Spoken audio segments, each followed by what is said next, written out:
कांगड़ा के सांसद डॉक्टर अजय भारद्वाज ने गुरुवार को राजभवन में राज्यपाल श्री प्रताप शुक्ल से मुलाकात की। करीब 1 घंटे तक राज्यपाल से मुलाकात के बाद राजभवन के बाहर मीडिया से बातचीत में भारद्वाज ने कहा कि राज्यपाल के साथ उनकी शिष्टाचारिक भेंट थी और ये सीपीएस मामले पर निर्णय आने से पहले तय हुई थी। उन्होंने सीपीएस मामले पर न्यायालय का धन्यवाद किया और कहा कि असंवैधानिक रूप से बनाए गए सीपीएस मामले में भाजपा प्रदेश सरकार को चेताती रही।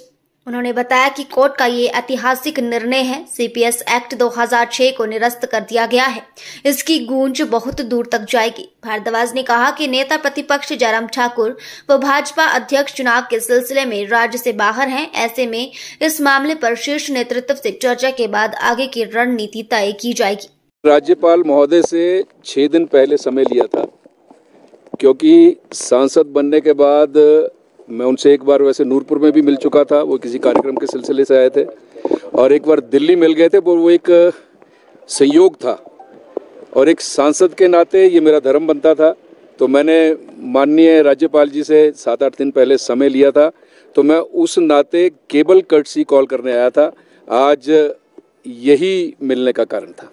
लेकिन जिस तरह का अभी लेटेस्ट जो पॉलिटिकल डेवलपमेंट हुआ है, क्या उसके संदर्भ में कोई चर्चा हुई है? मैं इसके लिए अधिकृत नहीं हूँ, क्योंकि ये जो कल का जो घटनाक्रम हुआ वो मेरी मुलाकात महामहिम से वो एक महज संयोग है, क्योंकि मैंने बहुत पहले समय ले लिया था और उस विषय में हमारी पार्टी निर्णय करेगी, हमारा प्रदेश का नेतृत्व निर्णय करेगा, हमारा केंद्रीय नेतृत्व निर्णय करेगा। क्योंकि माननीय नेता प्रतिपक्ष चुनाव के सिलसिले में महाराष्ट्र में है, प्रदेश अध्यक्ष माननीय राजीव बिंदल जी महाराष्ट्र में है। मैं केवल संयोगवश आज समय था मेरा तय किया गया था, उसके नाते यहाँ आया हूँ।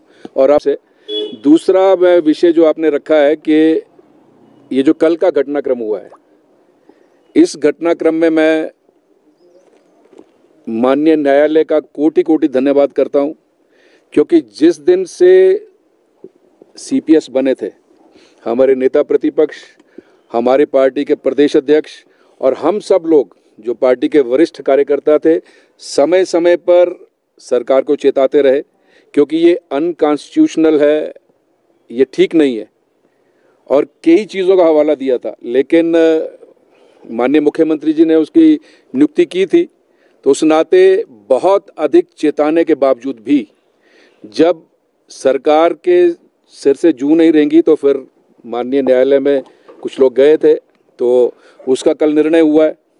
इसमें दूध का दूध पानी का पानी हो गया है और एक ऐतिहासिक निर्णय है, क्योंकि हमने ये हवाला भी दिया था कि गुवाहाटी हाई कोर्ट ने निर्णय किया था, माननीय सुप्रीम कोर्ट ने इसको सेट असाइड किया था, और कल के निर्णय में आपको याद होगा कि आपने देखा होगा, निर्णय पढ़ा हो तो 2006 का जो कानून था सीपीएस बनाने का, उसको निरस्त कर दिया माननीय न्यायालय ने।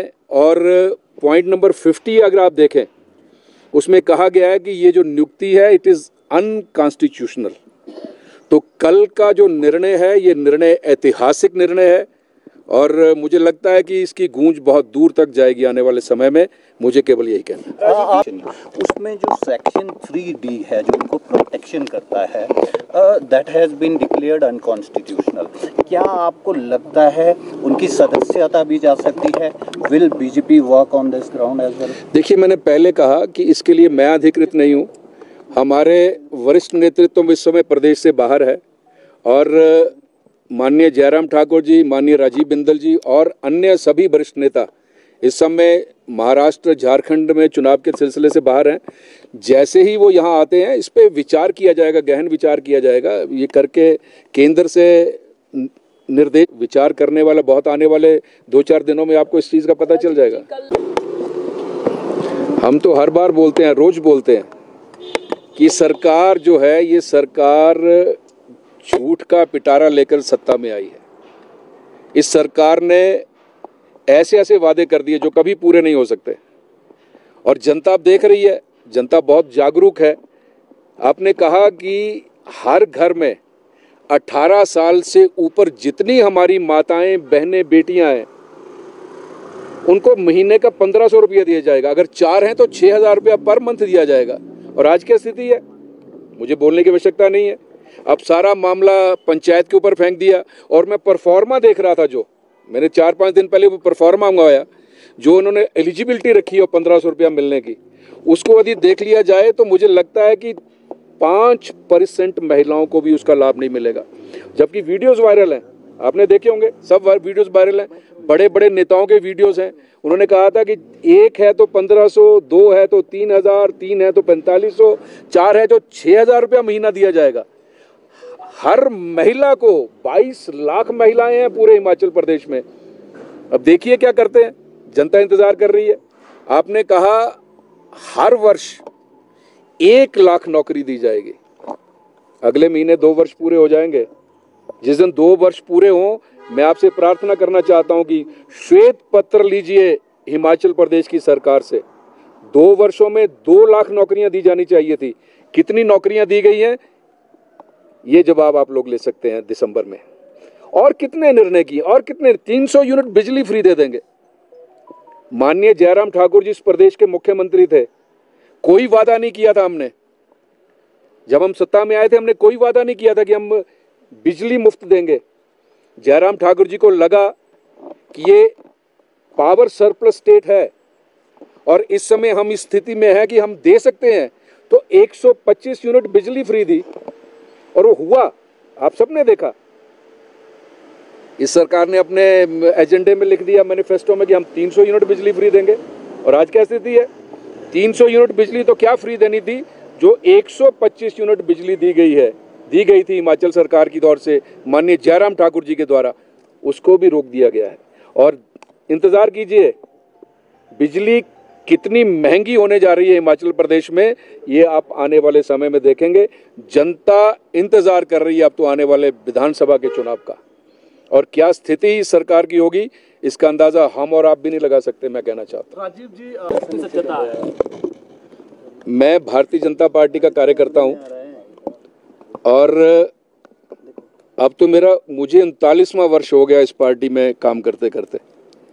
और मेरा ट्रैक रिकॉर्ड है, आप सब भी जानते होंगे कि पार्टी ने जो कुछ मुझे आज तक दिया, मीठा, खट्टा, कड़वा, उसको भगवान का प्रसाद समझ के ग्रहण किया। और पार्टी ये निर्णय करती है। और मैं इस विषय पर तो इसलिए भी कुछ नहीं बोल सकता क्योंकि मैं प्रदेश का चुनाव अधिकारी हूँ। मेरा जिम्मा इस बार प्रदेश का चुनाव करवाने का है, मैं चुनाव अधिकारी हूँ, तो इसलिए इस विषय पे मैं कोई टिप्पणी नहीं करूंगा। भारतीय जनता पार्टी में कभी भी कोई कार्यकर्ता, मैं केवल अपनी बात नहीं कर रहा हूँ, कभी भी कोई कार्यकर्ता किसी चीज की इच्छा नहीं करता। हमारा नेतृत्व है, इतना पारखी नेतृत्व है, किस कार्यकर्ता को किस समय किस स्थान पर खड़ा होना है वो पार्टी का नेतृत्व निर्णय करता है। मुझ जैसे एक छोटे से कार्यकर्ता को कांगड़ा चंबा पार्लियामेंट्री का सांसद बनाकर दिल्ली भेज दिया। मेरे लिए तो इतना बड़ा काम है ये करने के लिए। इसके लिए मैं आप सब चैनल्स के माध्यम से अपने केंद्र के नेतृत्व का और प्रदेश के नेतृत्व का कोटि कोटि धन्यवाद करता हूँ, कोटि कोटि प्रणाम करता हूँ। और वो जो मतदाता हैं और जो हमारे कार्यकर्ता हैं जिन्हें मैं अपना भगवान मानता हूँ, वो मेरे भगवान हैं, जिनकी अथक मेहनत से एक छोटा सा कार्यकर्ता दिल्ली चला गया सांसद बनके। इससे बड़ा मुझे और क्या चाहिए। मेरे लिए करने के लिए बहुत बड़ा काम है और पार्टी ने एक बहुत बड़ा जिम्मा मुझे अब संगठन में चुनाव अधिकारी के रूप में दिया है। इसके लिए भी मैं उनका कोटि कोटि धन्यवाद करता हूँ।